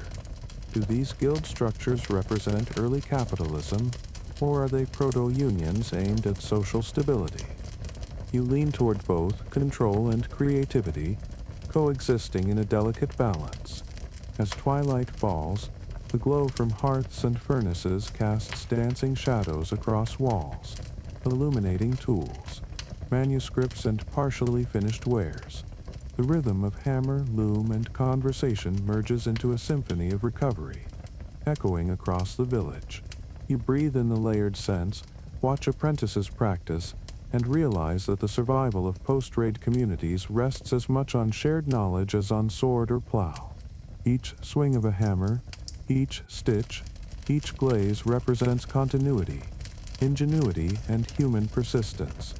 In the gentle fading light, the guilds hum quietly, proving that culture and craft, when preserved and passed down, can thrive even in a world rebuilt from fire, fear, and memory. You wake to the scent of parchment, ink, and candle smoke curling lazily in the quiet air, realizing that even in the aftermath of Viking raids, monasteries remain sanctuaries of learning, culture, and memory. You step into a scriptorium where monks bend over vellum, quills scratching tirelessly as they copy, illuminate, and preserve texts that might otherwise have been lost to fire, theft, or neglect. The mainstream historical fact. Following the Viking Age, monasteries across Northern Europe became crucial centers for literacy, record-keeping, and cultural preservation, producing manuscripts that documented everything from religious doctrine to local history. You watch an elderly monk carefully paint gold leaf onto a capital letter while humming a tune that is centuries old, passing skill and ritual to younger novices who observe every stroke with wide-eyed concentration. The quirky tidbit: some scribes secretly included doodles of ships, dragons, and mischievous faces in the margins, blending humor, superstition, and subtle political commentary, like medieval memes meant to entertain and instruct simultaneously. You chuckle quietly as one such marginal sketch depicts a bishop wrestling a Viking disguised as a cat, clearly a joke about past invasions. The scholarly debate lingers. Were monasteries primarily instruments of religious indoctrination, or did they serve broader social, political, and educational purposes? Evidence suggests both, with monastic scriptoria balancing faith, memory, and practical governance. You wander past shelves stacked with rolled scrolls, noting how some manuscripts combine Christian texts with glosses in Old Norse or Anglo-Saxon, reflecting the hybrid communities of the borderlands. Outside, novices carry bundles of parchment, water, and ink supplies, their disciplined movements punctuated by bursts of laughter and whispered corrections. Women from nearby villages occasionally come to trade herbs, provide assistance, or observe, their presence largely invisible in official records but crucial for the functioning of monastic life. You notice the faint scent of incense blending with the earthy aroma of wet stone floors and worn timber, a sensory map of centuries-old routines. A young scribe whispers a mnemonic to himself, reciting both prayers and Norse proverbs to aid memory, demonstrating how cultural hybridity persists even in quiet devotion. Monasteries double as community archives. Property deeds, tax records, medicinal recipes, and local legends are all carefully cataloged, ensuring continuity after decades of upheaval. You overhear a monk muttering to another about a lost ledger of a raider who became a merchant, a tale that blends moral lesson with historical record. The scholarly debate continues. Did these manuscripts preserve culture for posterity, or were they primarily tools for ecclesiastical authority? Likely both, intertwined like the illuminated letters they painstakingly create. As evening falls, the scriptorium glows warmly from candlelight, shadows dancing across walls adorned with scrolls and paintings, some humorous, some instructional. Outside, the distant toll of a church bell mingles with the murmur of rivers, markets, and villagers returning from work, reinforcing the connection between knowledge and everyday life. You pause to absorb the hum of dedication, discipline, and subtle playfulness, realizing that in preserving memory, these monks and their communities have built a bridge from devastation to continuity. Each stroke of the quill, each whispered chant, and each marginal doodle is an act of survival, creativity, and hope, ensuring that even long after swords rust and long ships rot, the story of humanity's resilience endures. You laugh as a boy pretends to storm a neighbor's house only to be chased away by a woman wielding a broom with theatrical ferocity. The scholarly debate hums in the background. Were these festivals meant primarily as ritualistic memory-keeping, social education, or simple amusement? Some argue that the performative elements reinforced cultural identity and resilience, while others suggest they functioned more as community stress relief. You wander through the market square where stalls overflow with baked goods, pottery, and colorful textiles, each artisan proudly displaying wares that reflect the merged aesthetics of Norse and Anglo-Saxon influence. Minstrels perform songs that recount past raids and heroic deeds, blending truth, exaggeration, and humor so that history becomes a lively, participatory art form. Women teach weaving patterns and recipes to younger generations, sharing skills alongside folklore, ensuring that cultural knowledge is passed on as naturally as grain is sown. You notice a small group of elders playing a dice game while recounting tales of raids, negotiations, and miraculous escapes. Each anecdote is embroidered with humor, moral lessons, and subtle warnings. Smoke curls from cooking fires as roasted root vegetables mingle with salted fish, filling the evening air with both nourishment and memory. Children chase each other with carved wooden swords, reenacting skirmishes from stories while their parents exchange nods and winks, understanding that this blend of play and history is essential to community cohesion. Somewhere, a priest blesses offerings to saints while a woman discreetly sprinkles herbs for the old gods, a subtle acknowledgement of dual traditions. The festival weaves together commerce, craft, storytelling, and ritual, a living tapestry that reflects the community's resilience, creativity, and humor. You pause near a bonfire as the sky darkens, observing shadows flicker across faces illuminated by firelight. The combination of laughter, song, and ritual is almost hypnotic. Someone hums a tune from a long-forgotten saga, and you realize that memory, myth, and joy are inseparable threads binding the community together. The scholarly debate persists. Did festivals primarily serve to reinforce social hierarchy, teach history, or foster communal solidarity?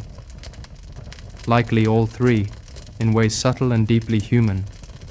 As night deepens, torches glow along the streets, music drifts from every corner, and the village hums with life, demonstrating that even after destruction, humans create rituals that celebrate survival, resilience, and shared identity.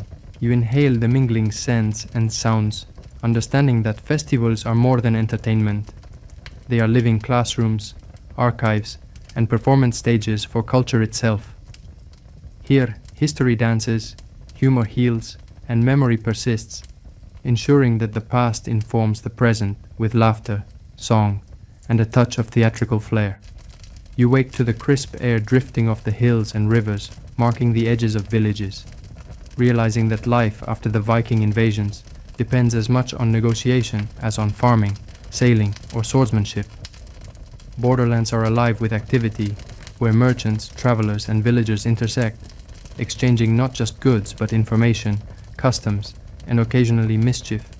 The mainstream historical fact: following the Viking Age, frontier regions in northern Europe became hubs for trade, settlement, and cultural exchange, often blending Norse, Anglo-Saxon, and Celtic traditions, while facilitating economic recovery and social stability. You walk along a dirt path that serves as both trade route and communal meeting place, observing merchants haggling over grains, textiles, and salted fish, while scribes record transactions on wax tablets, ensuring that agreements endure. The quirky tidbit: some border communities held mock tolls, where travelers had to answer riddles or perform minor tasks to pass bridges or crossroads, a playful yet surprisingly effective way to enforce local order and test character. You laugh quietly as a boy fumbles an answer, prompting cheers and groans from onlookers.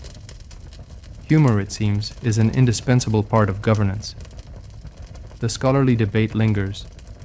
Did border settlements stabilize through trade and cultural blending, or did they exist as precarious zones of potential conflict and opportunism? Evidence shows both. These areas thrived economically, while demanding vigilance and negotiation skills from residents. You notice women managing small stalls, selling pottery, herbs, and woven cloth. Their sharp eyes and quick wit ensuring fair exchange while subtly guiding community dynamics. Men negotiate land rights, rental agreements, and water access, balancing tradition, law, and emerging social hierarchies. A traveling merchant demonstrates a new rope-weaving technique to a local, who responds with a joke about how it would have been useful against longships, earning laughter from the crowd. Smoke from hearths mingles with the scent of drying fish, baking bread, and damp earth, layering the sensory landscape of a village, learning to thrive amidst history's imprint. Children dart along the street, delivering messages, carrying small parcels, and absorbing lessons in commerce, diplomacy, and observation, apprentices not only in trade but in social survival. Across the river, a small bridge serves as both literal and symbolic connection. People from different communities meet, exchange news, settle minor disputes, and occasionally share songs or jokes, reinforcing the subtle architecture of trust. The scholarly debate echoes again. Were these borderlands laboratories of cultural synthesis or persistent fault lines of social tension? You lean towards synthesis. The laughter, trade, and shared labor hint at adaptation rather than fragility. As evening falls, lanterns are lit along streets and docks, casting warm glows on carts, stalls, and walls repaired with care. You pause to watch a small gathering where merchants, villagers, and elders share ale, recounting tales of raids, survival, and clever bargains. The air vibrates with shared memory, creativity, and cautious optimism. By night, the borderlands breathe a rhythm of order and adaptability. Commerce, law, and storytelling intertwined like vines along the riverbank, binding people to place, each other, and the future they are building together. You inhale the mixed scents of earth, smoke, and salt, understanding that in these spaces, recovery is not merely survival. It's a deliberate, communal act of resilience, culture, and hope. The borders are no longer lines of fear. They are arteries of life, knowledge, and laughter, proving that humanity, even after devastation, can turn edges into connections and chaos into opportunity. You wake to the gentle hush of evening settling over villages, fields, and rivers, the last light of sun spilling gold and rose across rooftops, patched with care, smoke curling lazily from chimneys, and the distant lapping of water against docks. The air carries the faint sense of bread, herbs, and sea salt, mingling in a way that feels comforting, almost like a sigh of the world itself, relieved after centuries of upheaval. You stroll slowly along quiet streets, noticing lanterns casting pools of warm light that dance across cobblestones, illuminating faces relaxed with fatigue. laughter, and satisfaction. Somewhere, a dog snoozes curled beside its owner's feet. Children whisper stories of imagined adventures, and a woman carefully sets aside herbs for tomorrow's bread, stew, and medicine. You breathe deeply, letting the gentle rhythm of village life seep into your bones, realizing that recovery is neither immediate nor grandiose. It's slow, steady, and tender, built from countless acts of care, memory, and small ingenuity. You pass workshops where tools are neatly stacked, fields that have been freshly tilled, and cottages that glow from the hearth's firelight, all testaments to human patience and persistence. You hear distant bells from the church, soft and uneven, calling people to reflection, song, and quiet ritual, their tone blending with the gentle murmur of the river and the soft evening wind. The scholarly debates that swirl around historians' interpretations of post-Viking Europe about whether recovery was accelerated by trade, governance, or cultural synthesis fade from immediate relevance as you simply observe life continuing, quietly, insistently, beautifully. Somewhere, a bard strums a gentle tune, interweaving Old Norse melodies with Christian hymns, and the music drifts across the town square, settling into hearts and minds like a warm cloak. You watch a couple walk hand in hand across a bridge, their shadows stretching along the riverbank, and think of the countless generations who rebuilt, remembered, and learned to live again. Each act of survival quietly knitting the social fabric stronger.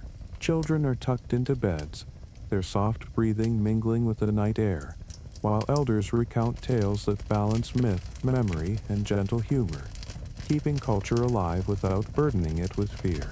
The smell of mead, smoke, and baked bread lingers, a reminder that sustenance is both physical and symbolic, nourishing bodies and souls alike. You pause atop a small hill overlooking the village, the twilight sky deepening to a velvet blue, stars beginning to glimmer faintly like distant promises. The wind whispers through reeds, grass, and trees, carrying faint echoes of past storms, raids, and fears, but also the reassuring pulse of continuity. You realize that resilience is not loud. It's quiet, patient, and persistent, woven into daily life, laughter, craft, and care. The night draws in slowly, softening edges, lengthening shadows, and deepening the sense of comfort.